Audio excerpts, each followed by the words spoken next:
Bonjour à tous, tous les chemins mènent à vous aujourd'hui à Ternay, dans l'extrême nord du département de la Vienne. Nous allons découvrir le magnifique château qui s'y trouve et pour cela, rendons visite à Loïc, son propriétaire. Bonjour Loïc. Bonjour. On est au nord de la Nouvelle-Aquitaine. Voilà, et effectivement limitrophe de Sèvres, Maine-et-Loire, Indre-et-Loire et on est dans la Vienne. C'est à peu près 10 km de la ville de Loudun. Très peu connu des Poix-de-Vin.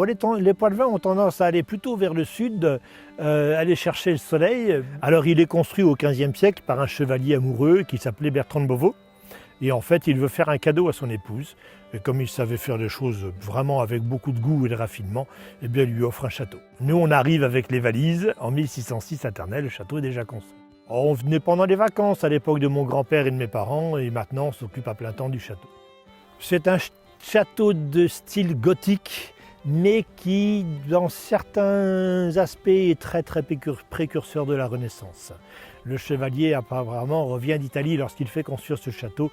Il a acquis là-bas des notions de confort et d'architecture qui sont très intéressantes pour la France. Ternay est considéré par les castellologues comme un château de la Loire.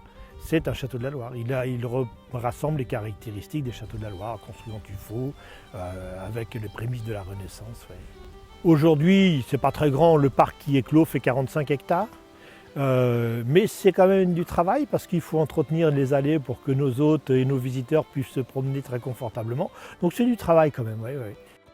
On a en projet la restauration de la façade est de la cour intérieure qui est extrêmement ouvragée. Donc ça y est, l'étude par l'architecte du patrimoine, elle est faite, elle est chiffrée.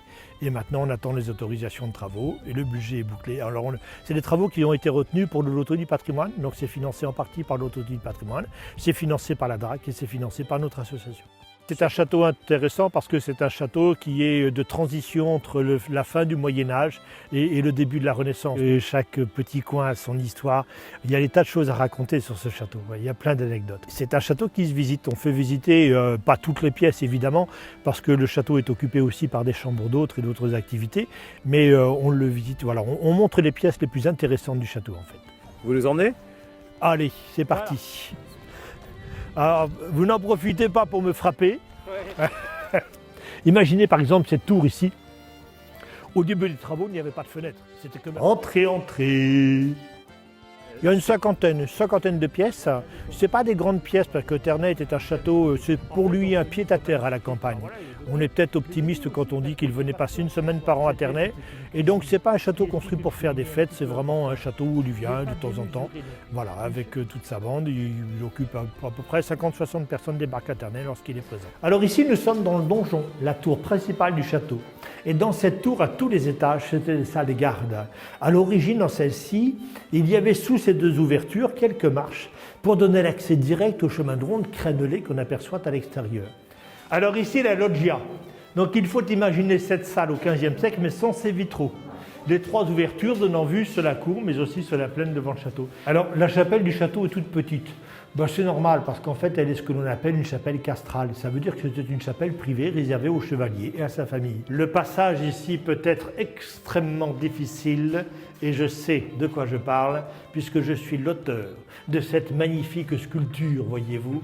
Et c'est depuis ce jour-là que je suis complètement fêlé. Vous faites une visite toujours très humoristique, un peu sur un ton décalé. Oh oui, il ne faut pas se prendre trop au sérieux. Voilà, puis de toute façon ça maintient l'attention de nos visiteurs et c'est beaucoup plus sympathique, je pense aussi bien pour vous que pour moi d'ailleurs. C'est beaucoup plus décontracté. Je vais vous emmener dans un petit coin.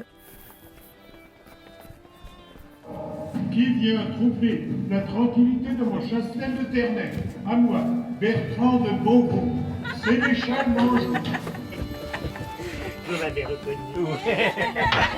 Allez, entrez. C'est une façon un petit peu originale qu'on a créée pendant le premier confinement et qui permet effectivement d'une part de découvrir ce monde souterrain, mais aussi de s'initier à un art qui a été complètement oublié en France, qui s'appelle l'art héraldique, c'est l'art des blasons. Et donc les personnes doivent retrouver l'identité de leur chevalier, mais à partir de la description de leur blason. Donc c'est tout un cheminement.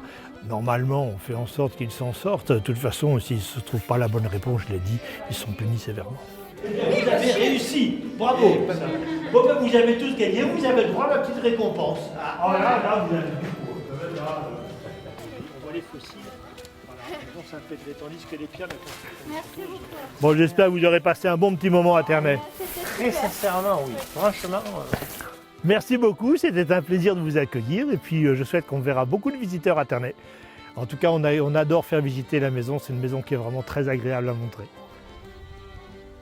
Alors si vous aussi vous avez envie de découvrir Ternay et son château, allez sur le site internet Château de Ternay. Loïc vous accueillera avec grand plaisir pour une de ses visites.